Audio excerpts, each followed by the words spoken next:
શરણાગત પાપ પર્વતમ ગણયિત્વા ન તદીય સદ્ગુણમ અણુમાપ્યતુલમ હિ મન્યતે સહજાનંદ ગુરુમ ભજે સદા. બોલો સ્વામિનારાયણ ભગવાનની જય. શ્રી હરિ કૃષ્ણ મહારાજની જય.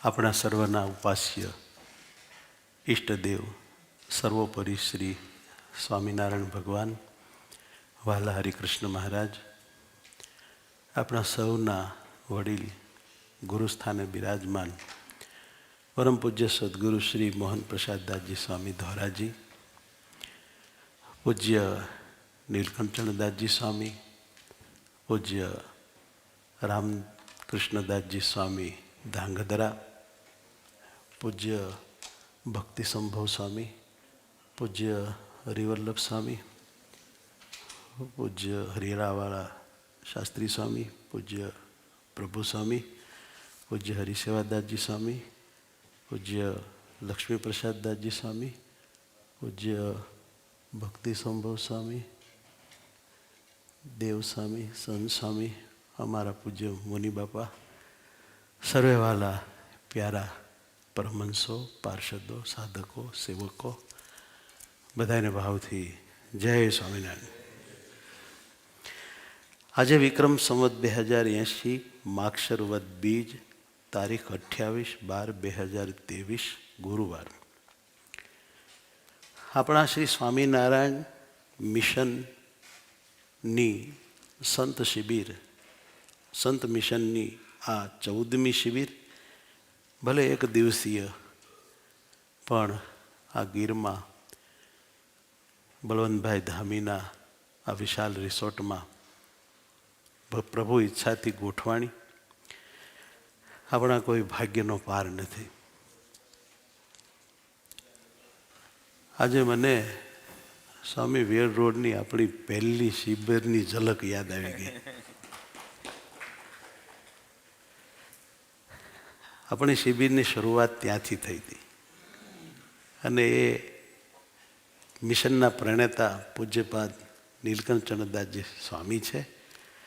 અને એ વખતે સ્વામી પ્રમુખ અને પૂજ્ય નિત્ય સ્વરૂપ સ્વામી ઉપપ્રમુખ હતા. આરંભ થયો ત્યારે પૂજ્ય રામકૃષ્ણદાસજી સ્વામી અત્યારે ઉપપ્રમુખ તરીકે છે.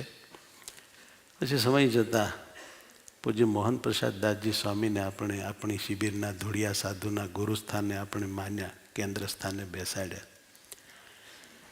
પછી શિબિરો થઈ, 1-2 પછી થોડો દેશકાળ બદલાણો.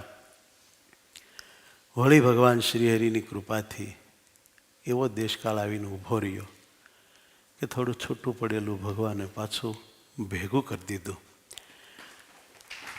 આપણી અનેક શિબિરમાં પૂજ્ય નિત્ય સ્વરૂપ સ્વામીનો આપણને લાભ મળ્યો નથી, જે આજ મળ્યો. એકવાર જોરદાર તાળી.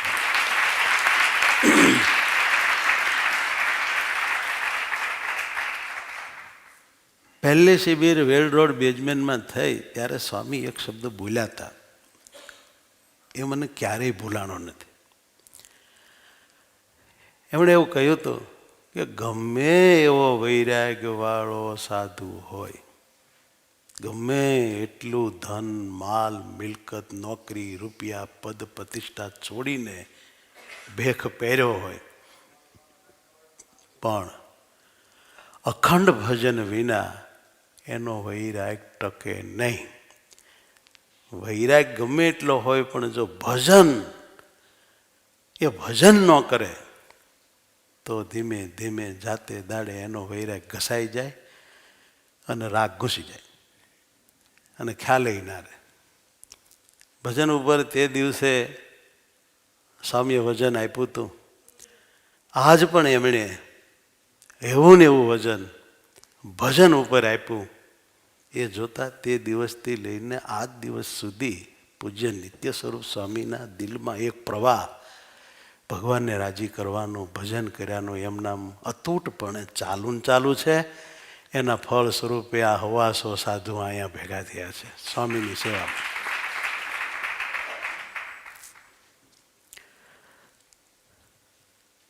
આપણે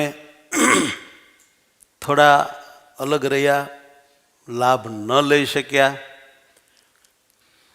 પણ મને એવું લાગે છે કે હવે આવા જે સંતો છે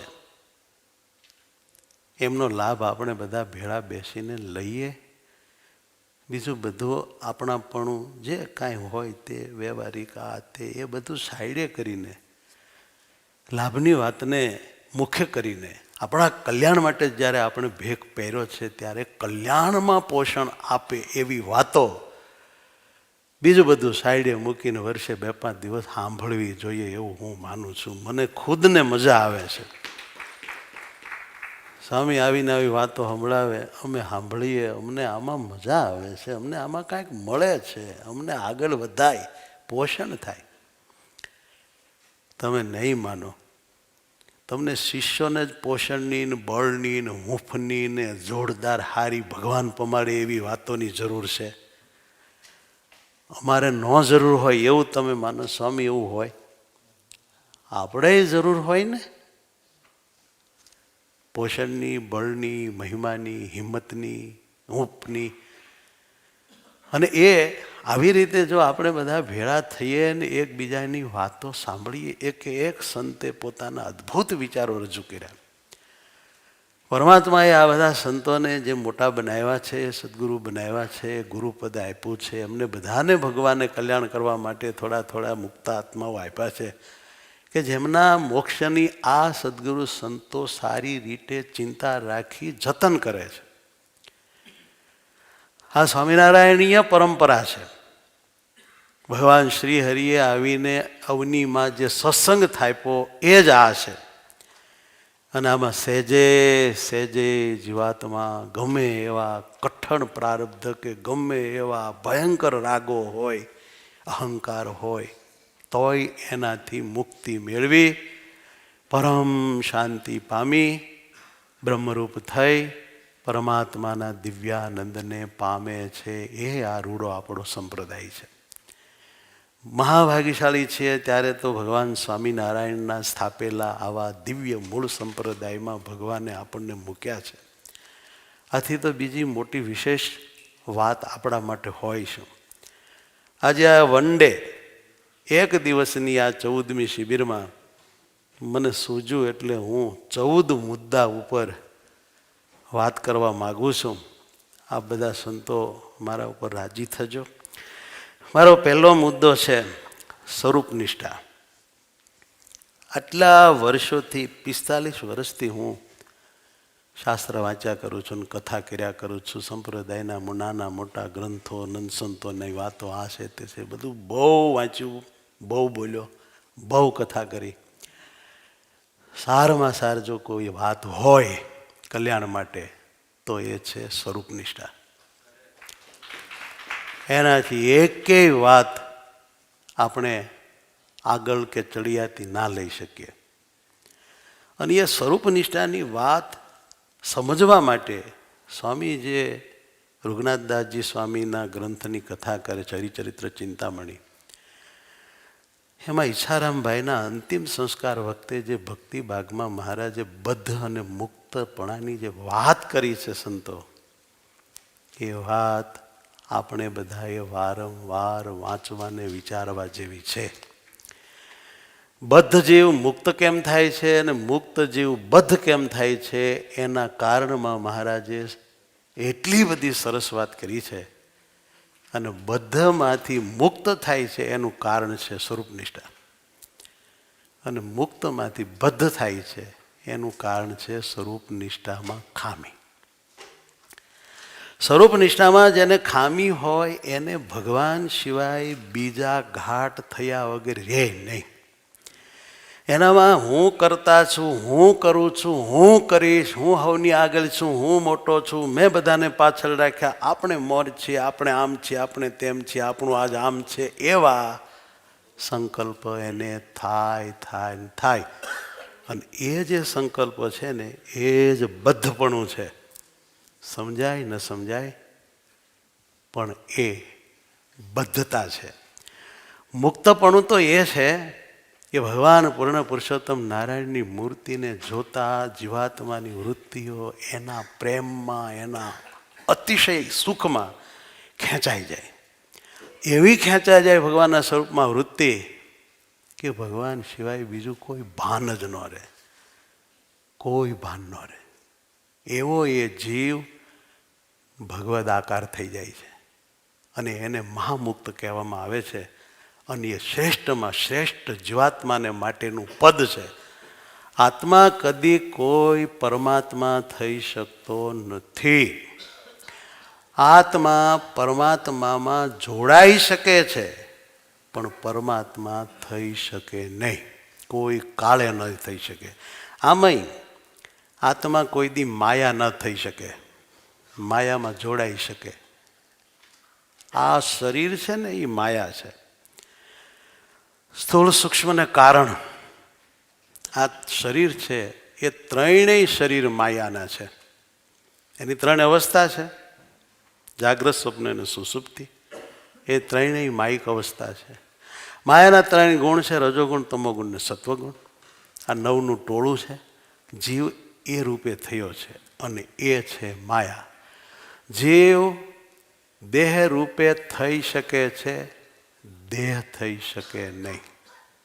કોઈ કાલે જીવ દેહ થઈ શકે નહીં, દેહ બની જ ન શકે. એને બનવું હોય તો જીવ દેહ ન બની શકે, કેમ જે દેહ માયા છે અને જીવ માયા ન બને, કોઈ કાળે ન બને. માયા ગમે એટલું જોર મારે પોતામાં જીવાત્માને લીન કરવા માટે, લીન કરી જ ન શકે. એની હેસિયત જ નથી કે આત્મા માયામાં લીન થઈ જાય, એટલે કે માયા બની જાય. બીજી વાત એ છે કે કર્મ છે ને એ પણ ક્યારેય જીવાત્માનો નાશ કરી શકતા નથી. જીવાત્માએ ગમે એવા ખતરનાક કર્મ કર્યા હોય, ગમે એવા પાપ કર્યા હોય, એણે હુંનું હુંય કરી નાખ્યું હોય, તો એ કર્મ જીવાત્માને પીડી જરૂર શકે.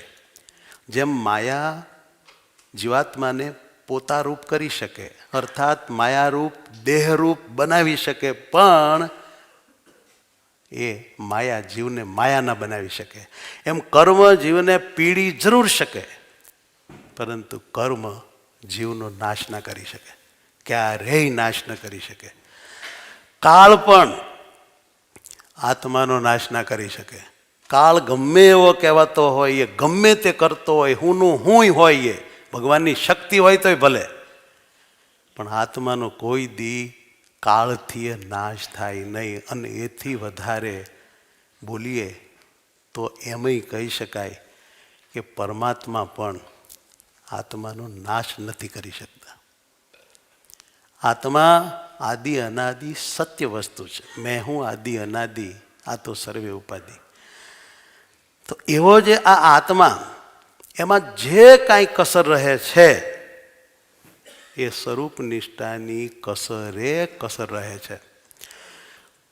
મારા તમારામાં કોઈમાં કોઈ પણ ખોટ છે, એનો અર્થ ચોખ્ખો એ થાય છે, માનો ન માનો પણ સ્વરૂપ નિષ્ઠામાં કાંઈ ખોટ છે. માટે એ ખોટ છે. જે દિવસે સ્વરૂપ નિષ્ઠા અતિ દૃઢ ને પક્વ થઈ જશે, તે દી આત્મા અખંડ ભગવાન અનુભવશે અને ભગવાન સિવાય એને કોઈ સંકલ્પ, કોઈ રાગ નહીં રહે. એવી ગાઢ પ્રીતિ થશે. અને ભગવાન વિના બીજો સંકલ્પ જો થાય તો બળબળ તો કપાળમાં ડામ દેવું એને વહમું લાગે. જીવ મુક્તમાંથી બદ્ધ કેમ થાય છે એ વાત મને બહુ ગમે છે, એટલે આપની આગળ હું બોલું છું. એ વાત વિચારવા જેવી છે, સમજવા જેવી છે. અને એ માત્ર ધામમાં રહેલા મુક્તો અને ત્યાંની જ નથી, અહીંની આપણી જ છે, આપણી જ છે. ભગવાનને છોડીને, પડ્યા મેલીને આપણે જે કાંઈ કરવા, વિચારવા, દોડવા માંડીએ છીએ, એ જ બતાવે છે કે જેવો જોઈએ એવો પરમાત્માનો મહિમા કે પરમાત્માની નિષ્ઠા કે ભગવત સ્વરૂપ સમજાણું નથી. માટે સ્વરૂપ નિષ્ઠામાં ખોટ છે. એ સ્વરૂપ નિષ્ઠાની ખોટ ટાળવા માટે આપણે બધાએ ખૂબ સારી રીતે દાખલો કરવો પડે, એ વાત સમજવી પડે. એ વાતને સારી રીતે સમજતા હોય એની વાત સાંભળવી પડે, વિચારવી પડે. ને એક દિવસમાં આ સમજાય એવું નથી, એક દિવસમાં નથી થાય એવું. જ્ઞાન થતા થતા વર્ષો થઈ જાય છે. સ્વામી એમ કીધું કે તમારે રાજ્ય કોકને દેવું હોય તો 1 સેકન્ડમાં દઈ શકો, પણ જ્ઞાન ના દઈ શકો. ઘણાઈને એમ થઈ જાય છે કે હવે હું જ્ઞાની થઈ ગયો. ના બાપા ના, બહુ વાર છે, બહુ વાર છે. એમ નથી જ્ઞાની થઈ જવાતું. ઓલા પક્ષીના ઈંડા મૂક્યા, ઓલા ઋષિને પંખી થઈને ઉડી ગયા, તેને એમ થઈ ગયું કે મેં ધર્મ સિદ્ધ કરી લીધો, મેં જ્ઞાન સિદ્ધ કરી લીધું. તો એ આકાશવાણી બોલી કે બાપુ બહુ વાર છે, તુલાધાર પાસે જાઓ. તુલાધાર પાસે ગયા ત્યારે બધું અભિમાન ઓગળીને હેઠું પડી ગયું. એમ કોઈક સાધન, કોઈક કામ આપણા વતે કદાચ થઈ ગયું ને સિદ્ધિ સફળતા મળી ગઈ, અને એ સફળતા કેફ પેદા ન કરે એવું લગભગ માનવા જેવું નથી.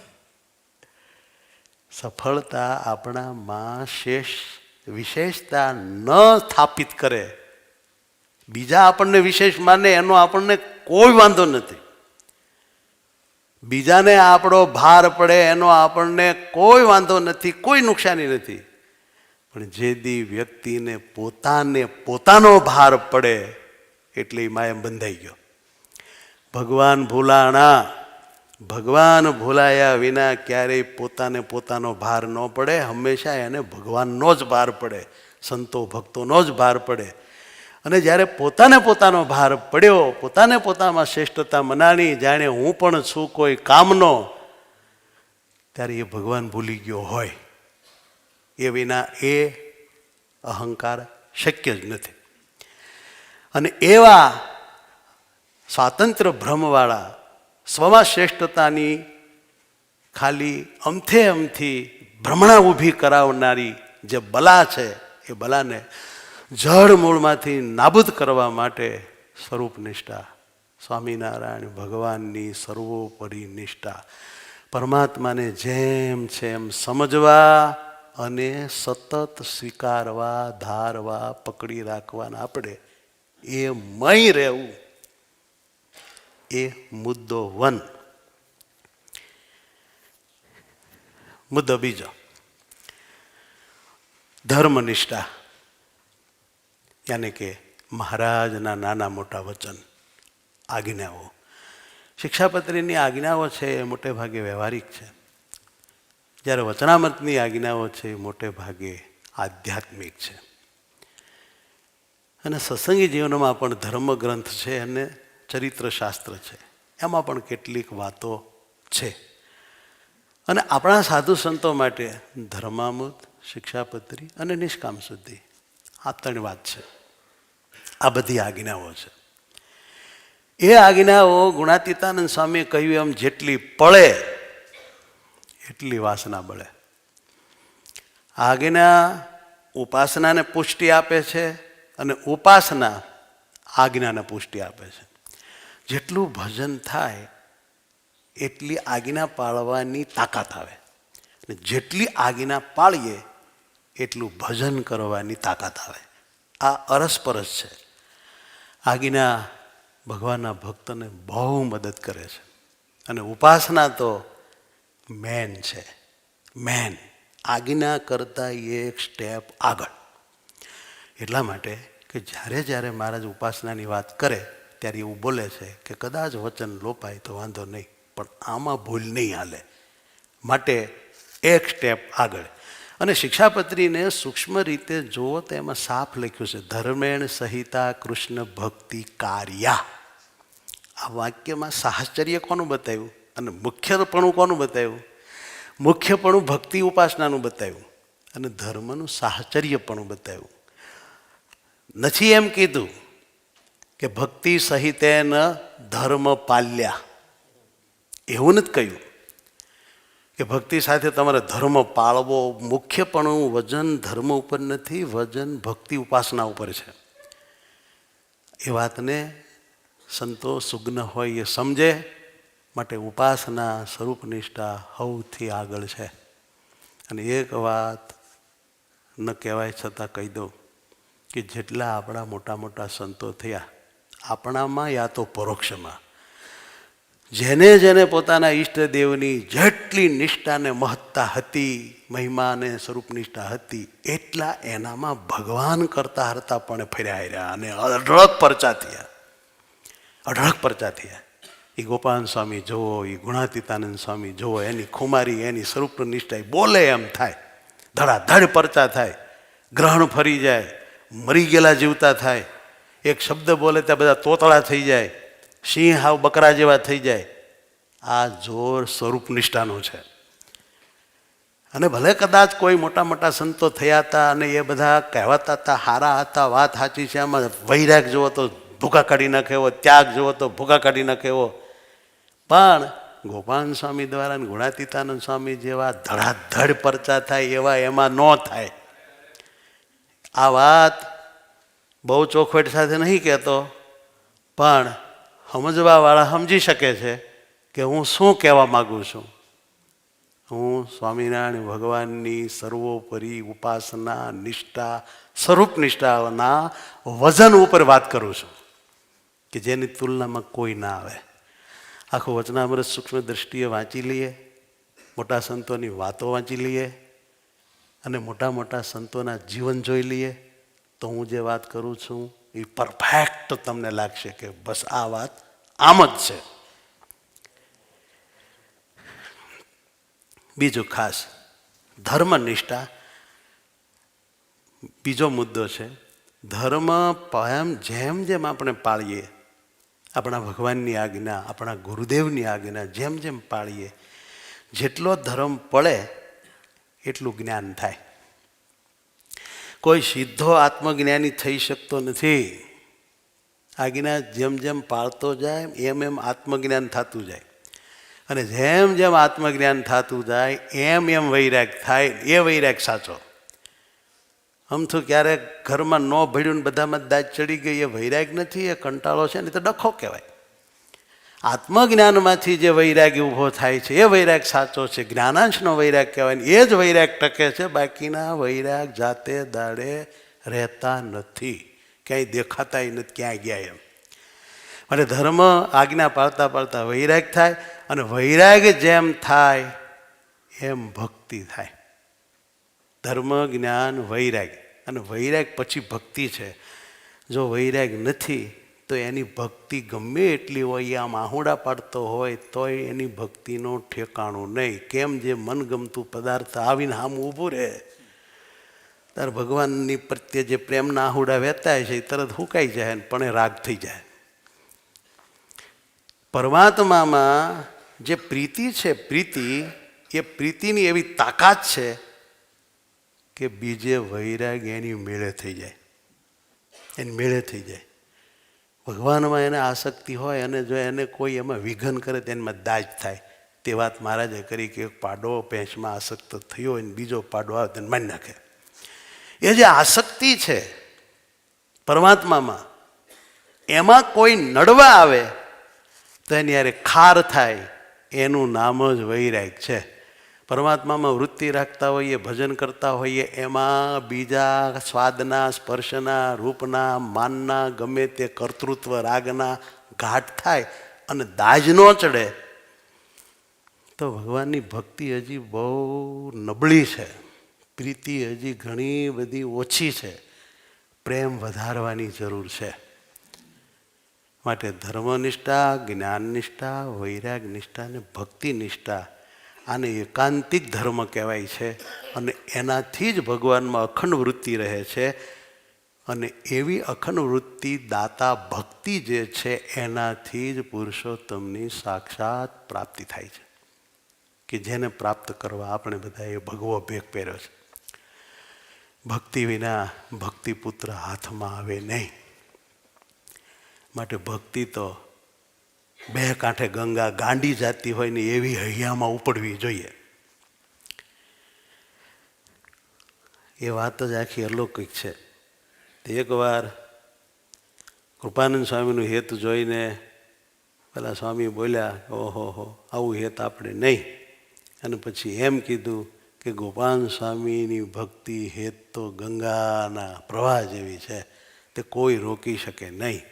અને પછી એમ કહ્યું કે રઘુવીરજી મહારાજ જેવા હતા અને ગોપાલ સ્વામી જેવા હતા એવા કળાણા જ નહીં. બાપ, એના તળિયા ન મપાણા. એ કેટલા ઊંડા ને કેટલા મહાન હશે. મોટા પુરુષો એમ કે એનું અમારાથી ક્યારેય માપ નથી લાવી શકાણું, તો એ હશે કેવા કહો તમે. તો એવી જે ભક્તિ એ જ ભગવાન પમાડે છે. નંબર 3, ખાસ નાના મોટા બધા સંતો, આપણે છે ને દેવના થઈને રહેવું, સ્વામિનારાયણ ભગવાનના આચાર્યના થઈને રહેવું, ગુરુજીના થઈને રહેવું, મંડળના થઈને રહેવું, પણ કોઈ દિવસ આનો ત્યાગ ન કરવો. જો આપણે ભગવાનને પામવું હોય તો, કાંઈક બીજું જ કરવું હોય તો હું કાંઈ નહીં કહેતો, પણ ભગવાનને જ પામવું હોય તો ભગવાન સ્વામિનારાયણ ભગવાન પ્રસ્થાપિત દેવો મંદિરો, આચાર્ય અને આપણા ગુરુજીને આપણું મંડળ ક્યારેય છોડવું નહીં. એવી દ્રઢ નિષ્ઠા કરવી. સંપ્રદાયમાં જ મરવું છે, આચાર્યના હોઈને મરવું છે, આપણા ગુરુજીના રહીને જ મરવું છે, મારા ગુરુજીના મંડળમાં અને મંદિરમાં રહીને જ મરવું છે, એવી પાકી આંટી પાડવી. અને 1-2 જણાને એમાં સાક્ષી રાખવા. મને આગું પાછું થાય પહેલો કે આપણે ઠરાવ કર્યા છે, ખબર, તેન મેં 2 અહીંયા જ મરવું. કેમ જે આ સમૂહમાં તો ક્યારે અપમાન થાય, ક્યારે દેશકાળ આવે, કાંઈ નક્કી નહીં. મન તો સાલું તરત ફગે ને છટકે, એવું ધૂંધવાય અને આપણને કદાચ ડગાવી પણ દે. પણ સારા 2-4 સાધુ સાથે હેત હોય, કેવા સારા હેત કે આપણને આપણા ગુરુજીનો અભાવ આવ્યો હોય તો કાઢે. આપણા ગુરુજીનો અભાવ કે ગુરુ ભાઈઓનો અભાવ આવ્યો હોય તો જે એ અભાવ કાઢે અને ભાવ કરાવે, આવા હોય એની યાર હેત રાખવું. અભાવ આવે એવું બતાવી કરે ને એની યારી ન રાખવું. ઘણા અભાવ નાખે છે, ઘણા અભાવ કાઢે છે. ઘણા અભાવ નાખતા નથી કોઈને, પણ પેટમાં અભાવ રાખે છે. અને જ્યારે કોઈક પેટમાં અભાવવાળો મળે ત્યારે 2 જણાના સિક્કા લાગે છે અને એકબીજા માને છે આપણે 2 સમજ્યા, પણ કોઈને કહેતો નહીં, આપણે 2ની વાત છે. એમ કરીને 2નું માલિકોર લૂમખું થઈ ગયું હોય, પછી 3જો ભળે, પછી 4થો ભળે અને ભેગા થઈને નીકળે. આવા બધા માયાના પેંતરા હોય છે. માટે સાવધાન, ક્યારેય પોતાના મોક્ષદાતા ગુરુનો અભાવ આવવા ન દેવો, લેવો નહીં. કોઈ એ અભાવ દેખાડે, અવગુણ દેખાડે, ખોટ બતાવે, ગુરુજીને આ ભૂલ કહેવાય, ગુરુજીને આમ સમજવું પડે, ગુરુજી કાંઈ સમજતા નથી, ગુરુજીને કોઈ કહેતું નથી, આવી રીતનો જે બકવાસ છે ને એ કલ્યાણમાં બહુ મોટું નુકસાન ઊભું કરે છે. ઘણી વખત માની લો કે અમે કાંઈક કામ કરતા હોઈએ અને સરસ ચૂકથી અમારે કાંઈ નિર્ણય લેવામાં ઉતાવળ થતી હોય તો તમે અમારા છો, હાથ જોડીને કહો ને, ગુરુજી મને એવું લાગે છે કે આમને આમ કરીએ તો સારું. ધ્યાન દોરવું નહીં, લાગણી રાખવી નહીં, મમતા રાખવી નહીં અને વાહે બેઠા બેઠા ઘૂસભૂસ ચાલુ રાખવું, આ કાંઈ ઠીક નથી. આ આપણને જરૂર મોક્ષ માર્ગમાંથી પાડે એવો સ્વભાવ છે. માટે સાવધાન રહેવું, મંડળના થઈને રહેવું, ગુરુજીના થઈને રહેવું ને ત્યાં જ મરવું છે એવું પાક્કું કરી રાખવું, તો મોક્ષમ ફેર નહીં પડે. જે મેળવવા માટે ઘરબાર છોડ્યા છે એ મળશે. અને બીજું આપણે કાંઈક કરીશું તો માની લો કે તમને ભણાવ્યા હોય, તમને સંતે કૃપા કરીને સંસાર છોડાવ્યો હોય, લાડ લડાવ્યા હોય, રીતિ પદ્ધતિ આ છે તે છે બધું શીખવાડ્યું હોય, તમે સંગીતકાર, વક્તા, ફલાણું ઢીકડું બધું થયા હો, બહાર જઈને દુનિયાને પ્રભાવિત કરો તમને બધા માણસો માનવા માંડે, તમે પણ મોટી સંપત્તિની સંસ્થા બધું કરી શકો, પરંતુ માયા તરીને પરમાત્માને પામવાની વાત છે એ જુદી છે. આ બધું થઈ ગયું છે એટલે આપણો મોક્ષ થઈ ગયો છે એમ માની લેવાની જરૂર નથી. છૂટા થઈ જવું ને ભગવાનમાં જોડાઈ જવું એ વસ્તુ તો આવા સમૂહમાં મહળાવાથી થાય છે. કારણ શરીરના સોડા નીકળે છે. ભીં તો બહુ પડે પણ કલ્યાણ થાય. ઓલી ભીં બધી મટી જાય અને મનમાં જેવી ઈચ્છા હોય એવું બધું થવા માંડે. એનો મતલબ એ નથી કે હવે મૂર્તિનો સાક્ષાત્કાર થઈ જાય, બીજો બધો સાક્ષાત્કાર થાય અને ભગવાન તો દૂર વયા જાય. અને એક વાત ધ્યાનમાં લ્યો કે આપણે જે કાંઈ આવા સમૂહમાં રહીને આપણા ગુરુના હાથ નીચે રહીને ભક્તિ સેવા સાધના કરી હોય એનું આપણે બહુ પુણ્યબળ ભેગું થયું હોય. ઘણો બધો ભગવાનનો રાજીપો, સંતોનો રાજીપો, હરિભક્તોનો રાજીપો આપણી પાસે જમા થઈ ગયો હોય અને પછી આપણે આવા સમુદાયને છોડીને સ્વતંત્ર થઈને મનમાં ઈચ્છા કરીએ અને એ થવા માંડે એટલે જે રાજીપો આ દિન સુધી ભગવાન પ્રાપ્ત કરવા ભેગો કર્યો તો એ વપરાવા માંડે. ઓલું બધું મળી જાય અને પુણ્ય બેલેન્સ સાફ થઈ જાય કે જેનાથી આપણે ભગવાન લેવાના હતા. નાઈ નાખ્યા જેવું થાય અને આપણે એમ માનીએ કે જુઓ આપણે સફળ થયા ને, જુઓ કેટલી બધી પ્રગતિ કરીને જુઓ ન્યા રિયાવત તો હું મોક્ષ થાત, બીજું કાંઈ થાત. જુઓ આટલા શિષ્યો થયા, આટલી સંસ્થા થઈ, આવું થાય છે. અને એક વાત, ભગવાનને પોતાની મૂર્તિ આપણને આપવી એ જ કઠણ પડે છે. ધૂળ આપવામાં એને કાંઈ વાંધો જ નથી. મહારાજની મૂર્તિ સિવાય સાચા સાધુને મન અહીંથી પ્રકૃતિ પુરુષ સુધી ડોહા છે ને ધૂળ છે. ડોહાને ધૂળ દેવામાં ભગવાનને કાંઈ વાંધો જ નથી. એને મૂર્તિ આપવી હોય ભીં પડે કે હવે મારે આના આત્મામાં અખંડ રહેવું પડશે ને દર્શન દેવા પડશે ને મારું સુખ દેવું પડશે ને મારે તો ભીં પડશે. પણ 100-2 વીઘાની ધૂળ દઈ દેવી પોપડું, એમાં હું ભગવાનને વાંધો છે? સૂર્યના ગુરુત્વાકર્ષણમાં 50 કોટી યોજન પૃથ્વીનો ધૂળનો પીંડો ઉડાડ્યો છે. સૂર્યના ગુરુત્વાકર્ષણમાં જેને જેટલી જોઈતી હોય લે. અહીં ખાડો કરે ને પણ ઢોરો કરે, પણ ખાડો કરે ને પણ ઢોરો કરે, કર્યા કરે બધા. ભગવાનને શું વાંધો છે? જલસા કરો. ઇન્દ્રને ઇન્દ્રપદ જોતું તો આપ્યું કે નહીં? એમ અહીંથી મહાપુરુષ સુધી બધાને જે જે જોતું હતું એ લહેર કરવા આપી દીધા, ધામ આપી દીધા. તો અહીં આપણને થોડા પોપડા મંદિરો અને સંસ્થાન ધામ આપી દે, ભગવાનને બહુ સસ્તું પડે. મૂર્તિ એને આપવાની થાય ને તો એને ભીં પડે છે. અને આપણને એ બધું મળે એટલે આપણે એમાં રમવા માંડીએ છીએ. પછી મૂર્તિની જાણે હવે શું જરૂર છે? અંતકાળે ભગવાન દર્શન દેજો, મોક્ષ કરજો, આવું થઈને ઊભું રહે. અને એ સાધુને માટે ઠીક નથી. સાધુ તો એવો સાધક હોવો જોઈએ કે જીતેજી પરમાત્માને પામે. મર્યા પછી પામવાની વાત છે એ આ સંપ્રદાયની નથી, આ પ્રગટનો સંપ્રદાય છે. અહીં તો જીવતા ભગવાનનું દર્શન અને પ્રાપ્તિ થઈ જવી જોઈએ. એ જ રીતે હાલવું જોઈએ. આપણે એ કરવું જોઈએ. હવે વાત 4 નંબરની. વાલા સંતો, ક્યારેય 2-4 રોલમાં ન જીવવું. આપણે જેના ભેળા રહેતા હોય એને બધાને એમ થાય કે આના ભેળા આટલા વર્ષ રહી છે, આનો કોણ જાણે આ કેવો છે, કાંઈ ખબર જ ન પડી. આવું આપણું જીવન ન હોવું જોઈએ. એમાં મજા નથી.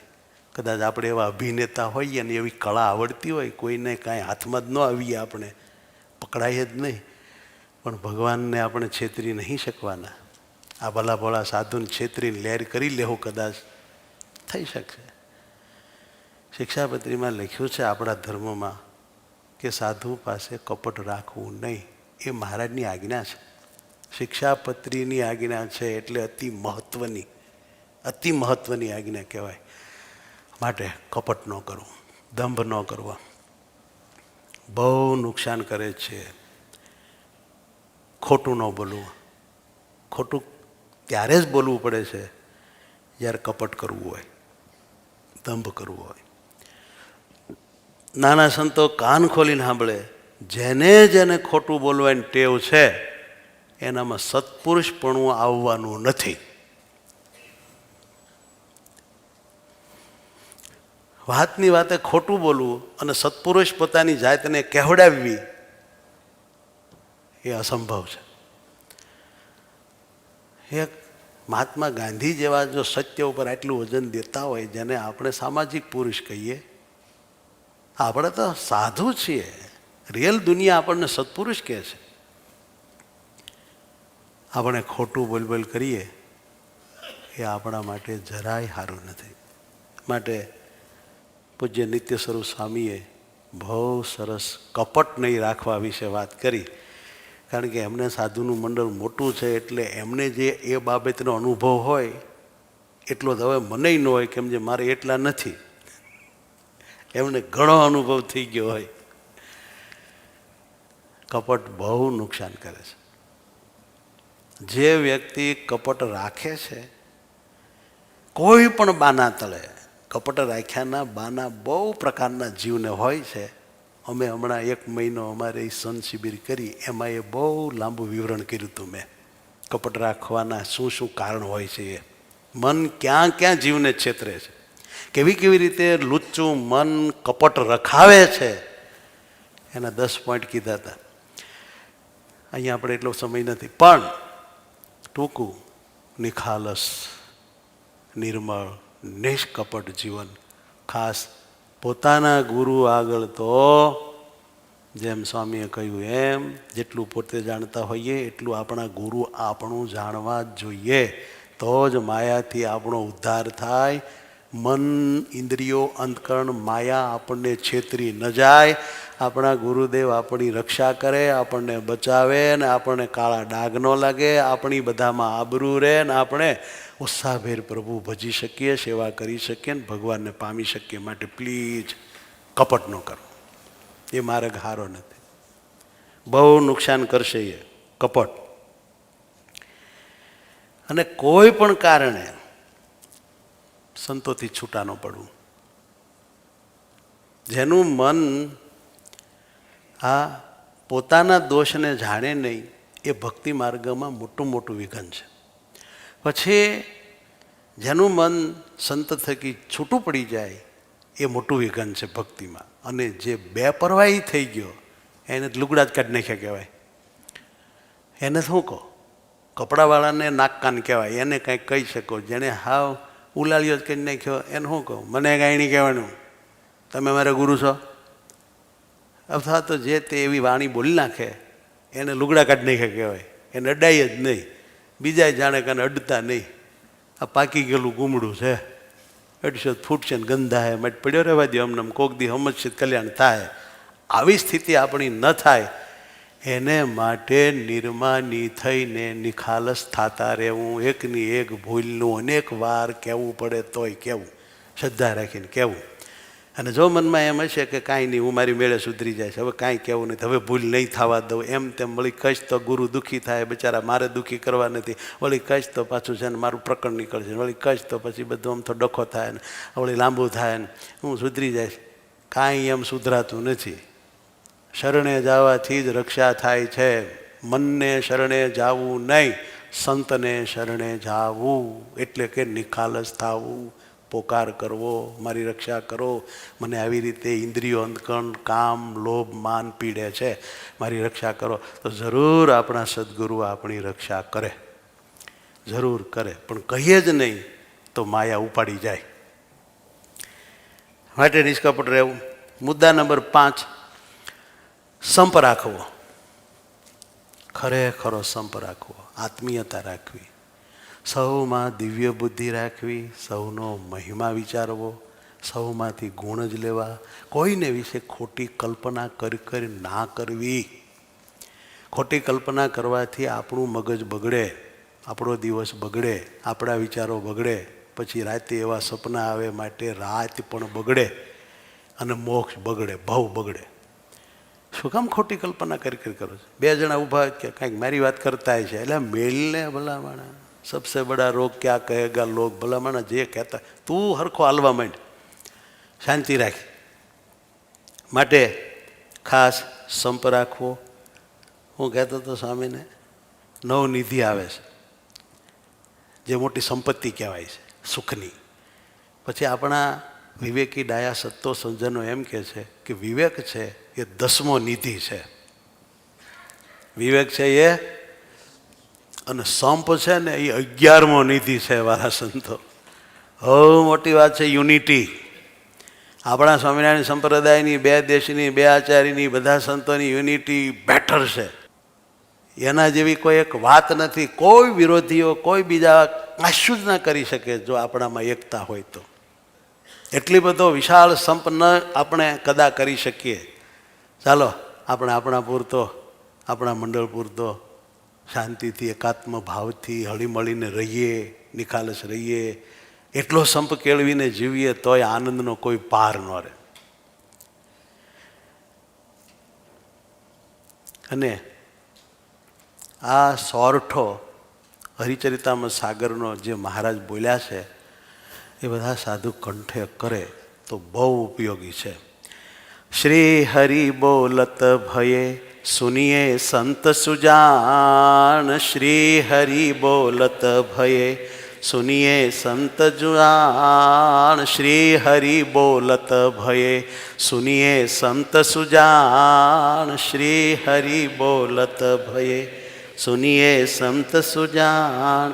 संत समूह में रहियो, संत समूह में रहियो, संत समूह में रहियो, संत समूह में रहियो. यही है परम कल्याण, यही है परम कल्याण, यही है परम कल्याण, यही है परम कल्याण. शब्द ऊपर ध्यान दो. સન સમૂહમાં રહેવું તો કલ્યાણ થાય એમ નહીં. યહી હે પરમ કલ્યાણ, એ જ પરમ કલ્યાણ છે. તો તમે કહે છો અહીંયા પરમ કલ્યાણ કહો છો, પણ કેટલી ભીડ પડે છે ખબર છે? હે, ગમે એટલી ભીં ભલે પડે પણ એ જ કલ્યાણ છે. નિભાડામાં જેવું નળિયું પાકે એવું એકલું ન પાકે, કદી ન પાકે. મેં કાલ પમદી કીધું હતું કે હાલડું હાલતું હોય એમાં જે ડુંડું હું પીલાઈ જઈશ, આમાં તો ભીં પડે એમ કરીને એક કોર વયું જાય તો એના છોતરા નીકળે નહીં, દાણા થાય નહીં, રોટલો થાય નહીં, ભગવાનના થાળમાં જાય નહીં.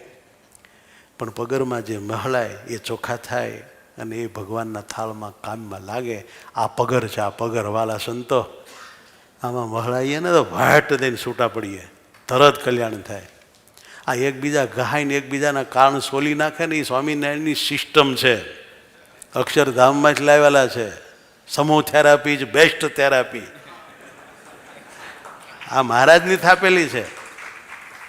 અને હું ક્યારેક દાખલો દઉં કે આપણે મોટે મંદિરે દર્શન કરવા જઈએ ને તે મોર જાળી હોય છે, તાંબા પિત્તળની જાળી. તો તમે જોજો જેટલી જગ્યાએ હરિભગતના સંતના હાથ અડે ને એટલી જાળી એવી ચકચકારા મારતી હોય. ઉપર કાળી, હેઠે કાળી. એમ આ બધાના હાથ જેને જેને અડે ને ચકચકારા મારે. કેમ છે? હાથ અડે ત્યારે ઘડતર થાય. એમના માટીનો ઘડો થાય કુંભારના હાથે દેવીને. એટલે સમૂહમાં રહેવાનો આ દોહરો સોરઠો બહુ સરસ છે. પછી મુદ્દો 6, અહંકાર. સૌથી મોટી નડતર અહંકાર. અહમ કરો મી, અહમ કરો, હું કરું, હું કરું, મેં કર્યું, હું કરીશ, આ મારે લઈને થયું. આ જે અહંકાર છે ને બહુ ભૂંડી બલા છે, અતિ ભૂંડી. ગાડા તળે શ્વાન ગતિ કરે છે, તે માન મનમાં મિથ્યા ધરે છે. એને એમ થાય કે મારે લઈને ગાડું હાલે છે. સમજ્યા? એ કૂતરું ગાડા હેઠળ ચડી ગયું તો ગાડું હાલ્યું જતું, તેને એમથી બંધો ગાડું ખેંચે જાય છે. સમજ્યા? અને એમાં એવું થયું કે કૂતરાને સામે કોઈક કૂતરો દેખાણો બી ગયો, ઊભો રહી ગયો, એટલે ગાડું તો વી ગયું. પછી કે લે આ તો કોઈક બીજું હાંકતું લાગે છે. હે કે હું નીકળી ગયો તો એ ગાડું ચાલુ જ રહ્યું. તે ચાલુ જ રહે ને, તારે લઈને હાલતું હતું એવો તને વેમ હતો. આપણે નહોતા તોય દુનિયા હાલતી, સંપ્રદાય હાલતો છીએ તોય હાલે છે, નહીં હોય તોય હાલશે. માટે બહુ માથે ન લેવું કે મારે લઈને થાય છે. માનવ જાણે મેં કરું કરતલ બીજો કોઈ, એ તો આરંભ થયા અમધા રહે. અને હરી કરે સો હોય. માટે અહંકાર બહુ નડતર છે ને એમાંય ત્રણ અહંકાર છે: તામસ, રાજસ અને સાત્વિક. તામસ અહંકાર ઓળખાય છે અને એની ઉપર આપણને દાયજી ચડે છે ને એ ટાળવાની આપણને છે ને ઈચ્છા થાય છે. રાજસમાં એમ છે, એ ઓળખાય છે, એ ટાળવાનું ગમે છે ને કોઈક પકડાવે તો એ પકડાય છે. પણ સાત્વિક અહંકાર ઓળખવો જ કઠણ છે. કેમ જે એ અહંકાર હવના ભલા માટેનો હોય છે ને હવ એને આદર આપતા હોય છે ને એમાં બધે જ આપણને માન મળતું હોય છે. પણ એ બંધન તો છે જ. કેમ જે એ મૂળ અહંકાર છે ને સાત્વિક છે એટલે માઇક છે. એનું વિવરણ કરીએ તો બહુ વાર લાગે. રાજસ કોને કહેવાય, તામસ કોને કહેવાય, સાત્વિક કોને કહેવાય, એ પછી ઊંડું ઉતરવું પડે. આપણે ઊંડું નહીં ઉતરવું.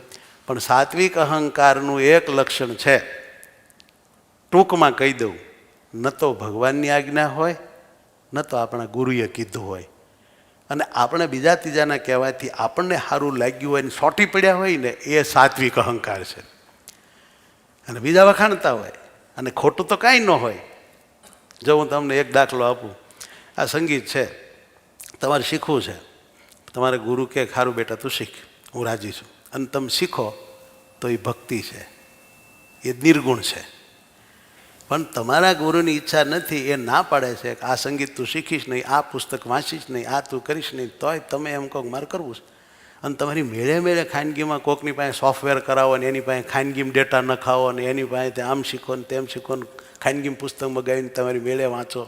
જગતનું સારું હોય છે, એમાંથી મેનેજમેન્ટનું ભણતા હશો, જે શીખતા હશો એ. પણ એ છે સાત્વિક અહંકાર અને એ બંધન છે. અને એ ભગવાનના સ્વરૂપમાં જ્યારે આપણે જોડાવાનું થશે ત્યારે એ બહુ નડશે, ભયંકર રીતે નડશે. જો ભગવાન સાથે જોડાવું છે તો આ વાત કામની છે. અને ભગવાનમાં જોડાવાનું જેને મુખ્ય તાન નથી એને આ જ્ઞાન કાંઈ કામનું નથી. અને એક વાત ધ્યાનથી સાંભળી લો, અહંકારથી મુક્તિ પોતાના ગુરુ જ અપાવી શકે. ગુરુમાં જ ભગવાન એવી રીતે રહ્યા હોય છે કે શિષ્યના અહંકારને પાણી પાણી કરી નાખે. ગુરુની કૃપા વિના, ગુરુના પ્રેમ વિના, ગુરુના આદેશ વિના, ગુરુએ આપણને જ્યાં સુધી પ્રેમથી આપણા અહંકારના ભૂક્કા બોલાવી નાખે એવી રીતે હરણે ન ચડાવ્યા હોય ત્યાં સુધી અહંકારથી મુક્તિ કોઈની થતી જ નથી. અહંકાર વગાડે ગુરુ. અને એટલા માટે ગુરુની આજ્ઞામાં નિષ્કપટપણે રહેવું તો અહંકાર રૂપી મહાબલાથી આપણી મુક્તિ થશે. હવે મુદ્દો 7મો, સ્વશ્રેષ્ઠતા. એક બહુ મોટું દુઃખ છે. પોતામાં એને એમ થઈ જાય છે કે હું આના કરતાં અધિક છું, આના કરતાં અધિક છું, એને આવડતું નથી, મને આવડે છે ને મારી ભક્તિ વધારે છે ને મારો ત્યાગ વૈરાગ છે ને મને જ્ઞાન વધારે છે, હું વધારે ભણ્યો છું ને મેં આટલું કામ કર્યું છે ને એ કામ હોપે તો હું કરી શકું, એનું કામ નહીં તો એને વખાણે ને મને ન વખાણે ને એ વાલો ને હું દવલો ને. આ બધી સ્વવિશેષતામાંથી બલા ઊભી થાય છે. પ્રેમાનંદ સ્વામી અને ભગવાનાનંદ સ્વામી ઉર્ફે કીડી સખી. પ્રેમાનંદ સ્વામી કરતાં ભગવાનાનંદ સ્વામી યાને કે કીડી સખી સંગીતમાં બહુ આગળ હતા, બહુ માસ્ટર હતા. તો પણ પ્રેમાનંદ સ્વામીના વખાણ મહારાજ કરતા ને ઓના ન કરતા.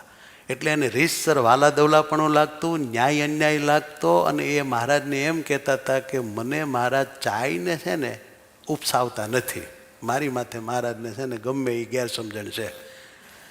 અને પ્રેમાનંદ વાલો વધારે છે એટલે એના વખાણ કરે. બે સુરું ગાયતો હોય કે વાહ પ્રેમાનંદ વાહ. બોલો સુર ચૂક્યા હતા કે નહીં? બીજાને પૂછે તક થોડુંક ચૂકી ગયા હતા, સમજ્યા? શુદ્ધ ગ લેવાનો હતો ને એટલે કોમળ ગ આવી ગયો હતો તો હવે મહારાજે વખાણ્યો. બોલો. અને આપણી ગાય કે તમે ગાવામાં તો કાંઈ ખામી જ નથી તમારામાં, પણ બીજી પાર વગરની છે ને એટલે મહારાજ તમને નથી વખાણતા. કાંઈ એકલા એ ગુણને લઈને વખાણવા નિંદવાનું નથી હોતું, એનું આખું જીવન જોવામાં આવે છે. અને ગુરુ છે તે એને આખું એના ધર્મ જ્ઞાન વૈરાગ ભક્તિ નિષ્ઠા મુમુક્ષુતા ખપ શ્રદ્ધા જોઈને એને વખાણતા હોય છે. નહીં કે એકલા કર્યું એમાં મહારાજ મોઈ ગયા હોય. પ્રેમાનંદ સ્વામીના વખાણ થાય ને ઓલા ન ગમે અને રીતસર એવું લાગે કે મહારાજ મારી સાથે ભેદભાવ રાખે છે. એવા દુઃખ શિષ્યોમાં અંદર અંદર બહુ હોય છે. અને એમાં એને ગુરુનો મોટા વડીલ સંતોનો અભાવ આવતો હોય છે, પરિણામે એનું બિચારાનું બગડતું હોય છે. માટે પ્લીઝ મારી વિનંતી છે, શ્રેષ્ઠપણું નાબૂદ કરો, પોતાને દાસપણે ક્રિએટ કરો. દાસત્વથી મહાન બીજી કોઈ વસ્તુ સૌનો રાજીપો લેવા માટે આ દુનિયામાં નિર્માણ થયો જ નથી. એટલે જ દાસના દાસ થઈને જે રહેશે સત્સંગમાં ભક્તિ ભલી માનીશ, તેની ભક્તિ તમે બધા કરો છો, પણ એની ભક્તિ હું ભલી માનીશ. કોની? કે જે દાસના દાસ થઈને રહે છે, અને એની ભક્તિમાં હું રાચીશ. એવા આપણા ઈષ્ટદેવના વચન છે. મુદ્દો 8, નિજ દર્શન. ઘણા સંતોમાં નિજ દર્શન કરવાની ટેવ નથી. પોતે પોતાનું ક્યારેય વિચારી શકતા નથી. નેરું હામાનું જો કરે ને હામાનું વિચાર કરે, આનામાં આ ખોટ ને આનામાં આ ખોટ, ઓલા ઊંટીઓ કે આનામાં આ ખોટ, આના દાખે દલપતરામ આપમાં 18 વાંકા. નિજનું જોવાની ટેવ પાડે ને નિજ દર્શન કહેવાય. નિજ દર્શન ઈશ્વર દર્શન તુલ્ય છે. જેને હું કેવો છું એ જોવાની ખબર પડે તો જ એ માણસ આગળ વધે. જેને પોતાની કાંઈ ખબર નથી અને બીજાની હું થોડી ખબર હોય, જે આત્માને જરાય જાણે ઓળખે નહીં, એ પરમાત્માને કેવી રીતે ઓળખે? પહેલાં પોતે પોતાને તો ઓળખવો જોઈએ ને, હું કોણ છું એની ખબર નહીં. ભાન ભૂલેલો હોય અને ભગવાનની મોટી મોટી વાતો કરે, સર્વોપરી છે, આમ છે ને તેમ છે. માટે નિજ દર્શન બહુ જરૂરી છે, ટેવ પાડવી. જેને નિજ દર્શનની ટેવ છે ને એ સ્વયં જ્યોતિ છે. પુરુષ, એ પુરુષ સ્વયં જ્યોતિ છે. એ લગભગ ભૂલ ન પડે. એને ઘરનો પ્રકાશ છે. એને સદવિચારની હંમેશા સરવાણી રહેતી હોય છે. અને ઘણાને તો કોક વિચારો કે તારે એમાં થોડુંક એને એમ થાય કે હા એ વાત સાચી, પણ એને પોતાને કોઈ દિવસ અંદરથી જ્ઞાનનો પ્રકાશ થતો જ ન હોય. ઓલાઈ ગયેલા દીવા જેવા હોય. પણ જેના ઉપર ભગવાનની કૃપા છે એને રોજ સદવિચારોનો અંદરથી મોટો ધોધ વહે. એ પરમેશ્વરનો આપેલો પ્રકાશ છે. અને એ પ્રકાશથી જ જીવ પોતાનું દર્શન કરી શકે છે કે મારામાં આ ખોટ છે, મારામાં આ ખોટ છે. અને એક વાત ધ્યાનમાં લ્યો, જેને પોતાના દોષ દેખાય છે એના ઉપર ભગવાનની કૃપા છે. બીજું વાક્ય કહું તો, જેના ઉપર ભગવાનની કૃપા થાય છે એને પોતાની ભૂલ ઓળખાય છે, પોતાની ખામી પકડાય છે, પોતાના દોષ દેખાય છે. નથી દેખાતા તો પરમેશ્વરની કે ગુરુજીની કૃપા ઓછી છે. હજી વિશેષ કૃપા મેળવવા માટે પ્રયત્ન કરો. નંબર 9, અભાવ અવગુણ. આ તો પાને પાને લખ્યું છે. અભાવ અવગુણ ન લેવો, અભાવ અવગુણ. અભાવ છૂટા પાડે છે, ભાવ ભેગા કરે છે. આપણે ભેગા થયા એનું કારણ ભાવ છે. ભેગા રહેશું એનું કારણ ભાવ છે. ફરીને ભેગા થશું એનું કારણ ભાવ છે. મંડળમાં ગુરુભાઈઓ ભેગા રહેશું એનું કારણ ભાવ છે. છૂટા પડ્યા એનું કારણ અભાવ છે. પણ ઘણી વખત આપણું મન, મને અભાવ આવ્યો છે, હું અભાવ લઉં છું, એ વાત માનવા જ તૈયાર નથી. એને ખબર જ નથી પડતી કે આને અભાવ કહેવાય. એને એમ છે કે છે જ ને વળી એવું છે જ તે કહે જ ને, મેં ક્યાં અભાવ લીધો? અભાવ વગર ભલામણા આટલો બધો ઉદ્વેગ થયો? અભાવ વિના ભલામણા તમારાથી આટલું બધું આ ન કરવાનું થયું? અભાવ વિના બધું થતું છે? અભાવ, પ્લીઝ અભાવ ન લ્યો. ભાવનાત્મક હૃદય મહિમાથી રાખવું. અને એક વાત નક્કી છે કે આપણને વચનામૃતમાં વારે વારે કહ્યું કે બીજાના દોષ જોવા નહીં, પોતાના જોવા. પોતાના જોવા, બીજાના જોવા નહીં. એનો મતલબ સાફ છે કે એમાં હોય તોય જોવા નહીં. જોવા જ નહીં ના પાડી તો વિચારવાની ને એની ચર્ચા કરવાની ને એની કૂટણી કરવાની, શું એ શું કરવાનું કામ? જોવાની જ ના છે. તેના સંકલ્પો વળી બીજાને કહેવું, વળી એવી ગુંડલું કરવું, આ બધું આગીના બારું છે.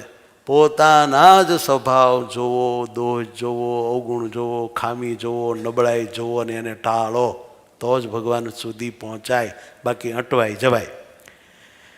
મહિમા, મહિમાવાળું હૃદય રાખવું, મહિમા વિચારવાની ટેવ રાખવી. આ ટેવ બહુ સારી ટેવ છે. સર્વોપરી સ્વામિનારાયણ ભગવાનનો મહિમા વિચારવો, શ્રીજી મહારાજ સ્થાપિત દેવોનો મહિમા વિચારવો, આચાર્ય મહારાજશ્રીનો મહિમા વિચારવો, સંતોનો મહિમા વિચારવો, હરિભક્તોનો મહિમા વિચારવો, મંદિરોનો મહિમા વિચારવો, સંપ્રદાયના બંધારણનો, સંપ્રદાયનો શાસ્ત્રોનો મહિમા વિચારવો. મહિમા મહિમા મહિમા મહિમા આકારે જીવવું. અભાવ તો કોઈનો આવવા જ ન દેવો. કેમ જે એમાં નથી હારું, નથી હારું, પ્લીઝ નથી હારું. મહિમાવાળા હોય એનો સંગ રાખવો. મહિમાવાળી વાતો જેના મુખમાંથી નીકળતી હોય એને ખાસ સાંભળવા. જેના મુખમાંથી વારંવાર નેગેટિવ પ્રવાહ સરતો હોય ત્યાં બહુ કાન દેવા નહીં. જો 5 જ દિવસ કોઈ નેગેટિવ મનુષ્યની વાત તમે સાંભળશો તો તમારામાં પણ નેગેટિવિટી ક્રિએટ થશે અને તમને ભજન ભક્તિમાં ડિસ્ટર્બ થવા લાગશે.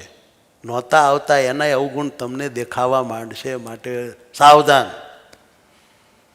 ગુણ લેવાની ટેવ હોય એની પાસે બેસો. ગુણ કહે એ સાંભળો, અવગુણ કહે તો ઊભા થઈ જાઓ. પ્લીઝ ન કહેતા, મને એ નહીં સહન થાય. હું બહુ નાનો માણસ છું, હું બીજાના અવગુણો સહન કરી શકું એવી કેપેસિટી ધરાવતો નથી. મન પ્લીઝ એ ન પીરશો. મહિમા તમે એનો જાણતા હોય કહો. માણસની positive side and negative side બેય હોય, બધામાં હોય. તો તમે એની પોઝિટિવ સાઈડ મને કહો પ્લીઝ, એમાં મને ફાયદો થવાનો છે.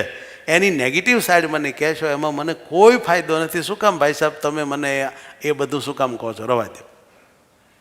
પોઝિટિવ જ સાંભળો. નેગેટિવ સાંભળવામાં બહુ નુકસાન છે. એ ટેવ ટાળો.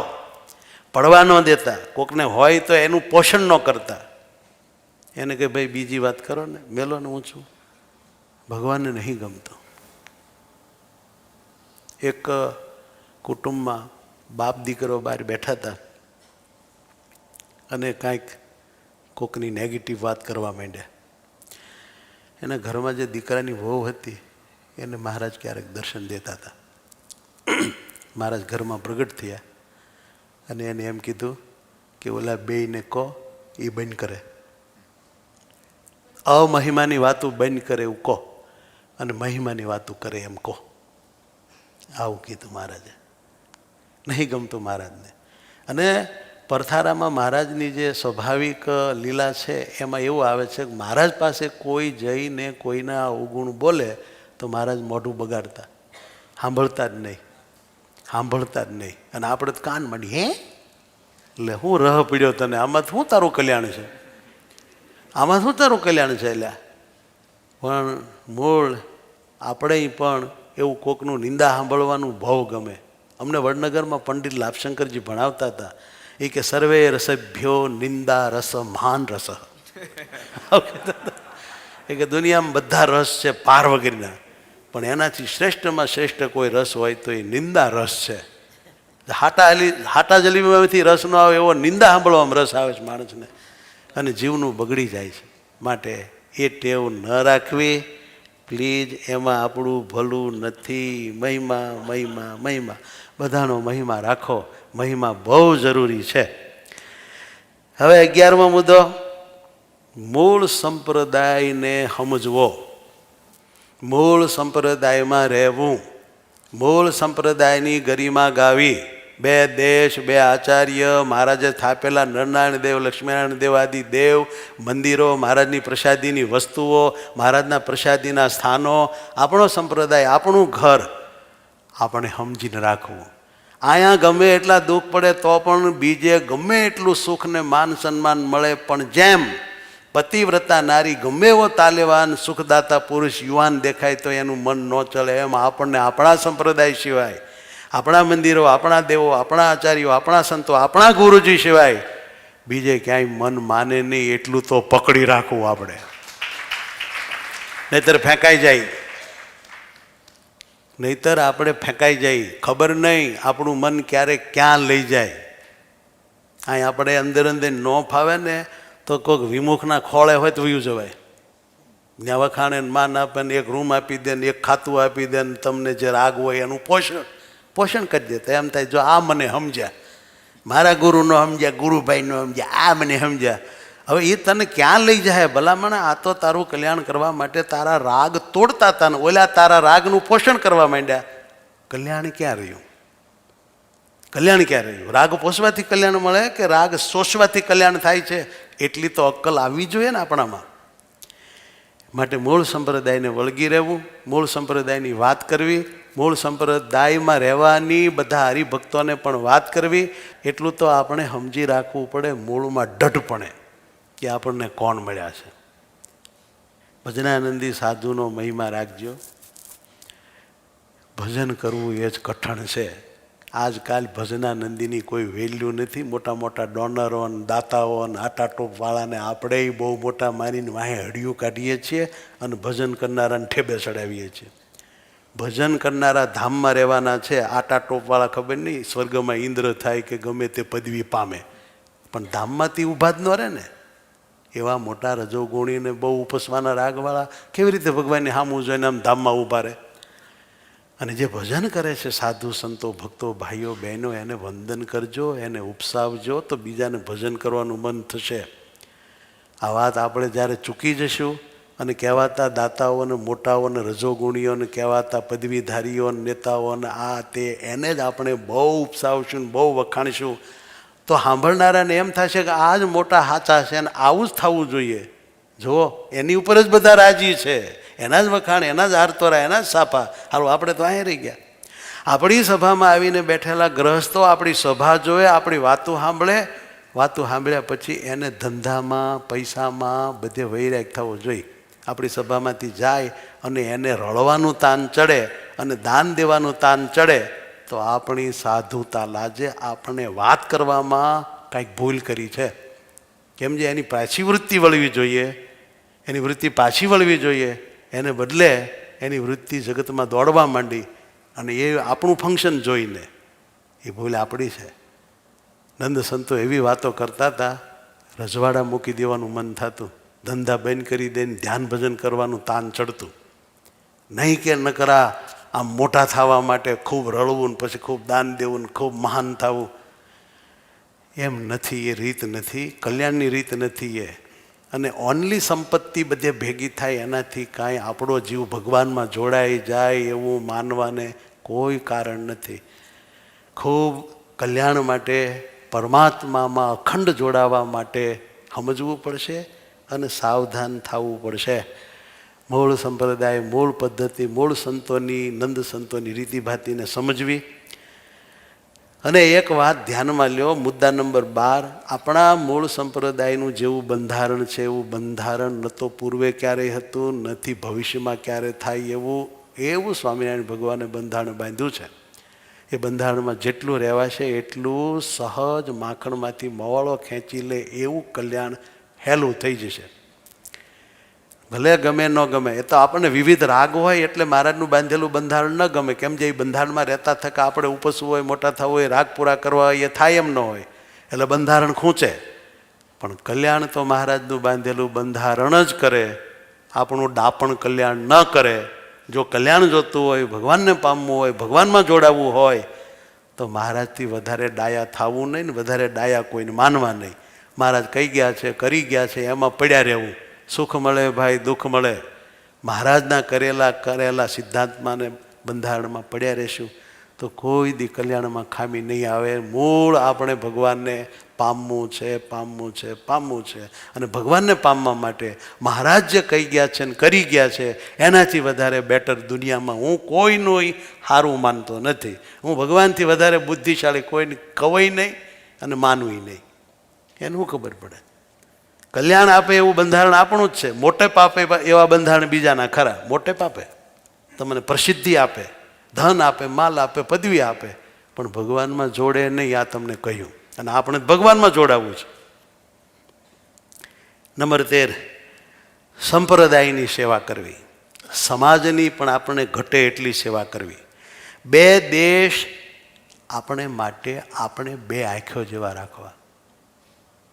બહુ દેશમાં તણાવું નહીં. મારો દેશ, એનો દેશ. 2 આચાર્યને પણ આપણે સમાનપણે જોવા, પણ 2 આચાર્યને 2 આંખોની જેમ રાખવા. એમાં ક્યારેય કોઈ વિક્ષેપ થાય એવું આપણે ક્યારેય બોલવું નહીં ને કરવું નહીં. અને શ્રીજી મહારાજના 2 થાપેલા દેશ 2 આચાર્યો છે અને શ્રીજી મહારાજના થાપેલા બધા દેવો છે. વડતાલ હોય, અમદાવાદ હોય, ગઢડા, ભૂત, ધોલેરા, જુનાગઢ, છપૈયા મહારાજનું જન્મસ્થાન છે. જેતપુર ગાદી સ્થાન છે. આ બધા જે છે ને એ ભગવાનના પ્રસાદીના સ્થાનો છે. એમાં તટસ્થપણે આપણે હેત રાખવું. ગાદીવાદ, દેશવાદ, ગુરુવાદ, આચાર્યવાદ આવા બધા વાદના બખેડામાં ડાયા માણસોએ પડવું નહીં. વિશાળ વિચારધારાવાળા પુરુષોએ તટસ્થ રહેવું, ગોપાલ સ્વામીની જેમ ખેહાઈ ન જવું. એમાં મજા નથી. મહારાજ હતા. મહારાજના કરેલા 2 દેશ છે, મહારાજના કરેલા 2 આચાર્યની પરંપરા છે, મહારાજના કરેલા નંદ સંતો છે, મહારાજના થાપેલા નરનારાયણ દેવ છે, મહારાજના થાપેલા લક્ષ્મીનારાયણ દેવ છે. આ બધું મહારાજનું છે. માટે આપણે રહેતા હોય ત્યાં આપણે જે ફરજ બજાવીએ તે જે આપણા નિયમ હોય તે, પણ બીજે ક્યાંય કોઈને નુકસાન થાય એવી વાત કે વાર્તા કથા ક્યાંય કરવી નહીં. કોઈક અમદાવાદ પુણ્યમ ભરતો હોય, કોઈ વડતાલ પુણ્યમ ભરતો હોય, એની પુષ્ટિ જ કરવી. મન સંકોચિત ન કરવું. આપણે જ્યાં રહેતા હોય તેનો મહિમા કહીને બીજેથી પુણ્યમ ભરતો અળહાવીને આપણે એને પુણ્યમ ભરતો કરવો, આવા હાંકડા આપણે થવું નહીં. વિશાળ રહેવું, આખા સંપ્રદાયની પુષ્ટિ ધ્યાનમાં રાખીને જીવવું. આપણે રહેતા હોય ને આપણે આપણું માન્યું હોય એટલાના જ વખાણને એટલાની જ પુષ્ટિ કરવી, એ આપણા માટે સારું નથી. આપણે બધા સંતો જેમ કહ્યું સ્વામીએ એમ એવી ભૂમિકાએ ઊભા છીએ કે આખા સંપ્રદાયને આપણી પાસેથી બહુ આશા છે. આખા સંપ્રદાયને નહીં કે માત્ર વડતાલ દેશને, બધાએ આપણા પાસેથી ઘણી બધી આશા અપેક્ષા રાખે છે. અને એ આશા અપેક્ષા બધા આપણી રાખે એવા આપણને ઉચ્ચ અને ધર્મવાળા સારા રાખ્યા છે મહારાજે દયા કરીને. માટે આપણે ઊંચાઈ ઉપર જ રહેવું, વિશાળતા રાખવી, સંકુચિત થવું નહીં, સ્વસારથી હાવ થવું નહીં, હવનું ભલું જોઈને ભગવાનનું ગમતું કરવું. કહું તો ભગવાનને સ્થાનેથી જોવું કે ભગવાન જેમ માને છે એમ આપણે માનવું. ભગવાન કેમ માને એમ આપણે આખા સંપ્રદાયને જોવો, માનવો, પણ નાનું થવું નહીં હાથે કરીને. એવી મારી વિનંતી છે. હવે છેલ્લો મુદ્દો પૂરું. હો સંતો, હવે છેલ્લો 14મો મુદ્દો. 14મી શિબિરમાં આપણે બધા વડતાલ ધામના સાધુ છીએ, બધા લગભગ. અને આપણા વડતાલ ધામનો દ્વિશતાબ્દી મહોત્સવ આવે છે. આપણે બધા એ દ્વિશતાબ્દી મહોત્સવને શોભાવવા આપણાથી જે થાય તે બધાએ સેવા કરવી છે એવું મારી વિનંતી છે. અને આજ અમે બધા સદગુરુ સંતો બેઠા હતા, એમાં વડતાલના ચેરમેન અને વડતાલના કોઠારી આપણા શિષ્ય છે. એ બધું ત્યાં સંભાળે છે અને બહુ ભાવથી સેવા કરે છે. અને આપણા આ સાધુઓ છે એમાં ભગવાન સ્વામિનારાયણની કૃપા છે, એમના ગુરુઓના એવા સંસ્કાર છે. શાસ્ત્રી ઘનશ્યામ પ્રકાશદાસજી સ્વામીને આજ હું યાદ કરીશ કે એમણે એવા સંસ્કાર આપ્યા છે કે આ સાધુ ક્યારેય એક પાઈનું ખોટું કરે નહીં, ચોરી કરે નહીં, કરાય જ નહીં. અને એવું જ્યારે વડતાલમાં સંત મંડળ વહીવટ સંભાળે છે ત્યારે આપણે એક આનંદનો અવસર છે વડતાલ લક્ષ્મીનારાયણ દેવ દ્વિશતાબ્દી મહોત્સવ. તો હવે આપણે બધાએ સેવા કરવી. અમે બધા બેઠા હતા, વાતની વાત થઈ તો પછી દેવસ્વામીએ વડતાલ દ્વિશતાબ્દી મહોત્સવનો મુખ્ય યજમાન પદનો લાભ લેવાની જ્યારે વાત કરી ત્યારે આપણા બધાએ વાલા સદગુરુ સંતોએ એમ વિચાર્યું કે વડતાલ દ્વિશતાબ્દી મહોત્સવના મુખ્ય યજમાન તરીકે આપણે સ્વામિનારાયણ સંત મિશન થઈ જઈએ અને આપણે ખુશી થશે. વડતાલનો જે દ્વિશતાબ્દી મહોત્સવ છે એના મુખ્ય યજમાન આ બેઠા એ સંત સમુદાય વતી આપણી સ્વામિનારાયણ સંત મિશન છે અને એ મુખ્ય યજમાનને સેવા કરશે. તો આપણે બધા એમાં સેવા કરશું. એટલું કહીને વિરમું છું. કાંઈ બધું કહેવાઈ ગયું હોય તો સદગુરુ સંતો બધા વાલા, મારા વાલા માફ કરજો. તમને બધાને મારા પોતાના માનીને હું આ વાત કરું છું. કાંઈ ભૂલ થઈ હોય તો પગે લાગું છું. બધાને ભાવથી જય સ્વામિનારાયણ.